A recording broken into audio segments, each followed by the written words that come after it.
Je donne la parole à Monsieur le maire du 18e arrondissement pour le groupe Paris en commun, Monsieur Éric Lejoindre.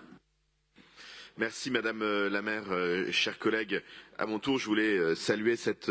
délibération importante, ce qui permet de démontrer qu'au-delà des réalités conjoncturelles qu'on peut vivre, la politique de réduction des déchets est une politique structurelle centrale. Mais je ne pourrais pas commencer cette intervention sans avoir aussi un mot pour saluer l'engagement quotidien de nos agents, dont on voit d'ailleurs quand ils font très légitimement grève les résultats du travail, puisque s'il y a aujourd'hui des déchets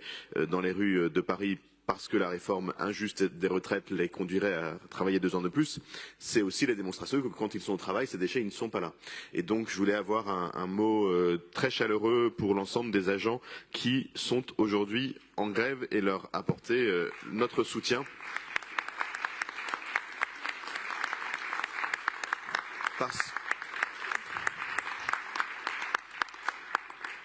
Parce qu'au-delà des polémiques alimentées par les uns et par les autres, la situation à laquelle ils ont à faire face est d'abord une situation sociale et aussi une situation humaine. Mais cela dit, simplifier leur travail,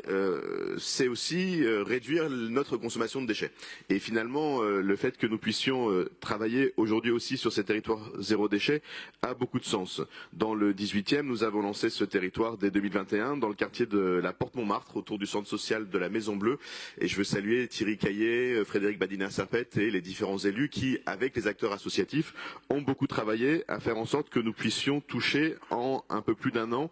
3800 personnes au travers de 82 animations, de 320 heures de sensibilisation qui donnent des résultats. Et aujourd'hui, nous commençons à avoir une réduction du tonnage des déchets dans ce quartier de la Porte Montmartre et cette politique a aussi permis de créer du lien social, de faire en sorte que les habitantes et les habitants de ce quartier puissent se rencontrer, d'avoir aussi des moments de convivialité et de faire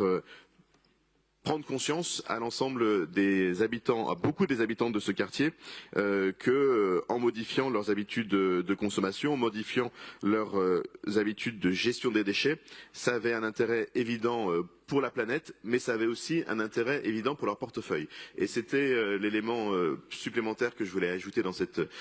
discussion. Il y a un enjeu social très fort à faire en sorte que nous puissions aider les habitantes et les habitants, notamment les moins aisés, à changer, quand ils le peuvent, leur mode de consommation, parce que c'est aussi une très belle façon pour eux de soutenir leur propre pouvoir d'achat et d'être en contrôle de leurs dépenses. C'est donc une très belle délibération que nous avons à voter et je vous invite bien sûr toutes et tous à le faire.